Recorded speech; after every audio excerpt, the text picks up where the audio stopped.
Ladies and gentlemen, you got it, day 30. So 3 more days and we'll be all done. The smart wood shop will have been built before your very eyes. Today I am wiring the smart wood shop. I simplified the wiring from Art, the awesome rolling toolbox. It's really basic. I start with a pigtail. That's where I get the power into the trailer. You've seen my big 100-foot 10-3 that I run out to the shore power, wherever that is, plug that in, and then I plug the pigtail into the other end of that. Pigtail is just cut off of a extension cord. It was a little bit older one. It was a 12-3. I tried to buy a chunk and do my own thing there, but the little splitters that I wanted to get, they were all not that heavy. So one a 12-3, so I did that. And I'm putting these boxes together. There's basically 3 boxes in the trailer. So this is the one that's going to be in the back and mounted very close to the hose reels and just above the hole in the floor. And so I've got the pigtail in first, and I have one of the Romex connectors to cinch it in tight. One of the big things I want to do, or one of the main things I want to pay attention to, is getting everything durable. So you can see in the way I'm doing these jumpers and pre-wiring everything before I put it in the box, I'm not using those stab connectors. They can come loose, and they do come loose. I don't even allow them to be used in my new construction or houses. I require the screw down on the side. Electricity vibrates and wires do come loose. So it's a good idea to make sure you use good quality wire nuts and screw them all the way down. Now, all you electricians out there, I don't want any comments from the peanut gallery. I'm not an electrician, and if my electrician saw this video, he'd probably fire me.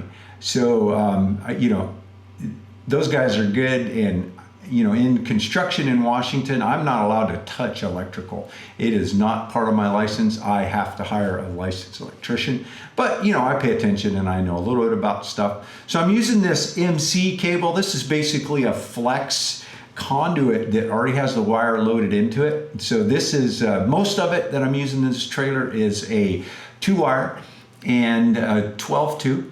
And I will use one little chunk, maybe about a foot of 12-3, which I'll tell you about that in a minute. So you can see I'm putting on the wire nuts, good quality wire nuts, and then I also twist, after I get them all the way on and tight, then I'll continue to twist all the wires together. So that gives you extra strength in keeping your connections good and tight. And so, of course, I've got it all put together there and sort of mash it in, twist it, and make it nice and organized, and so it fits good. But then I put this up on the wall and put screws in through the back. So that's why I'm putting the plate on last here. So you can see that's it, and that's the input power. I have 2 outlets. My compressor will be, or 4 outlets, and my compressor will be permanently plugged into one of those. And then I have a piece of MC cable coming out the top, and that is being fished right along the backside of one of the cubbies, and then I use straps to screw it off every foot or so. And then I don't have an MC tool. I borrowed this one. I just went to my electrician's shop. He has quite a huge warehouse and inventory, so I just went in there and went shopping and borrowed the tools I needed.